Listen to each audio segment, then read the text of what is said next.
All right, this is a follow-up part 2 of the cheap Chinese diesel heater fan repair. A little bit extra that we added to it. We did reset the Hall effect pickup magnets into the fan rotor, and later found out that there was still some rubbing, and there is a control circuit board that's mounted just on top. You're probably familiar with this already. It's imperative that you check the air gap on that to make sure that there is some gap in there.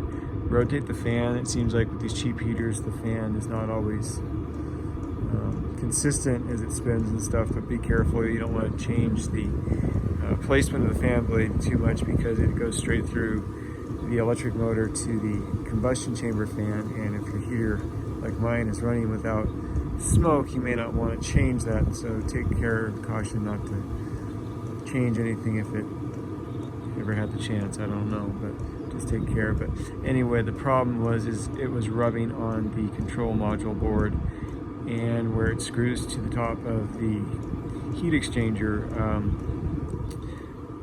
it was kind of cockeyed. It wasn't lined up. So we end up elongating the hole so they can slide left to right, and then trimming around the edges of that little tang, and then putting a small washer on top because it didn't have anything going to the screw to the plastic. But as you can hear, this is the unit. I've been trying to run the fuel out of it all day, and it's just been going along like this, fairly quiet.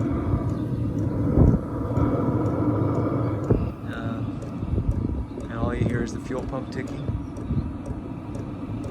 and it's super hot. I can't hold my hand in front of that. I believe the heat exchanger temperature was around 280, 290 degrees, upwards of 300 and something. The exhaust, I don't know, I've seen temperatures from about 120 to 180, depending on how hot you push it. I don't know what it is right now. It's a pretty hot day, but hopefully this has been some help to some of you guys out there with these cheap Chinese heaters. Got mine on Amazon for something like 89 bucks, so figured, this is going in a cabin in the middle of nowhere, why not, just see what it does. If it breaks, I'm not out of that much money. So all right, so hope this helps y'all.